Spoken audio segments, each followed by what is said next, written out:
I'm James Cridland, the radio futurologist. Strap yourself in. This is going to be a bit techie this week because if there's one thing being talked about a lot over the last year or so, it's 5G.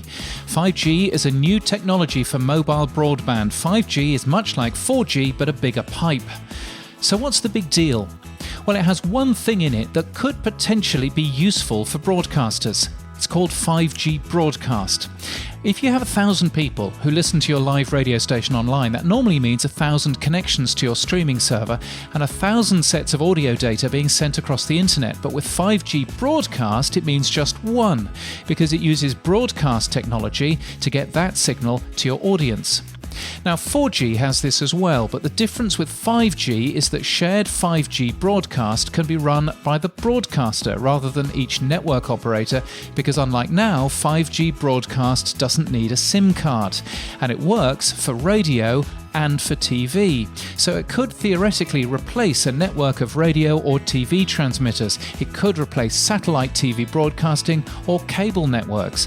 So from a technology point of view, it's quite interesting for larger broadcasters. However, in reality, the spectrum has already been sold to the mobile companies, and they would want to charge broadcasters for access to it and for a share of the cost of installing the tens of thousands of base stations to make all of this work. 5G broadcast is also not built into 5G phones as standard. It's a different thing. So mobile operators would need to get the phone manufacturers to do that. And their charging structure is based on data usage, so it's difficult to understand why they would put something into mobile phones that reduces the amount of money they can make from selling data.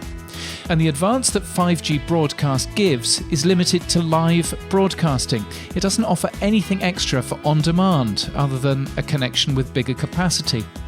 So is 5G the future for radio?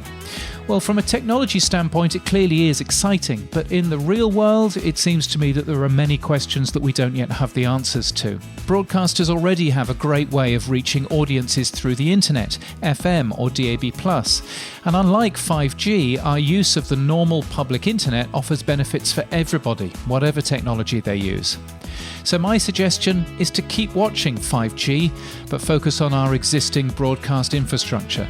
FM works great for many, and DAB+ is pretty good too. You can get my weekly newsletter, it is weekly now, at james.crid.land, and daily podcast news, which is daily, at podnews.net. And until next time, keep listening.